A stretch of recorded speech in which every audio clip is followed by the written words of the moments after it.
Assalomu alaykum kuzatuvchilarim. Mana qulpinizorimiz. Qulpinizorlar ikki bo'ldik. Mana Yejavika ko'chatlarimizni ham ko'chirib keldik. Ko'pchilik aka Yejavika ko'chatingizni bo'yi qanaqa, tomiri qanaqa ko'p savol berishadi. Mana shu hozirgi mana bitta tup holati, mana tomirlari hamda mana uzunligi. Mana shu balandligi 1,5 metrdan oshiqroq. Uzunligi mana shu tomiri. Hozir mana shikki har bitta so'kani tagiga bittadan ekib, xudo xolasa ertaga simini tortib tarashni boshlaymiz. Mana bu yerda mana biyagomuslarni olib kelamiz. Tagiga biyagomuslar hisob ekamiz. Mana ko'chatlar yetib kelgan emas. Qiziqqanlar bo'lsa, xudo xolasa mana ko'chatlarni kelishilgan holda yetkazib beramiz. Kichkina ko'chat yo'q bizda, lekin hammasi katta ko'chatlar, mevaga kirgan ko'chatlar. 1 yillik emas bular, 2 yillik. Bundan ham uzun qilib bering desa qilib beraveramiz.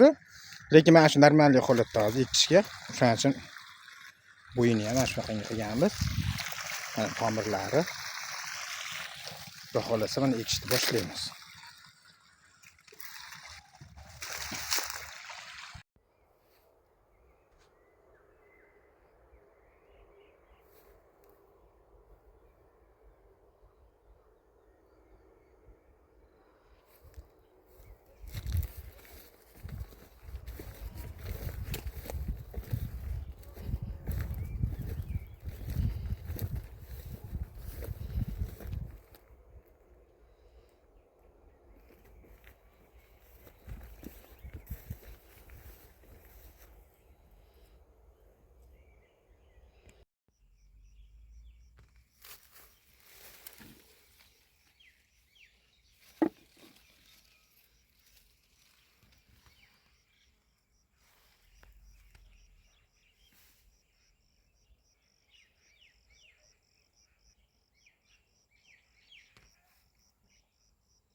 Yejavika Loch Ness sorti.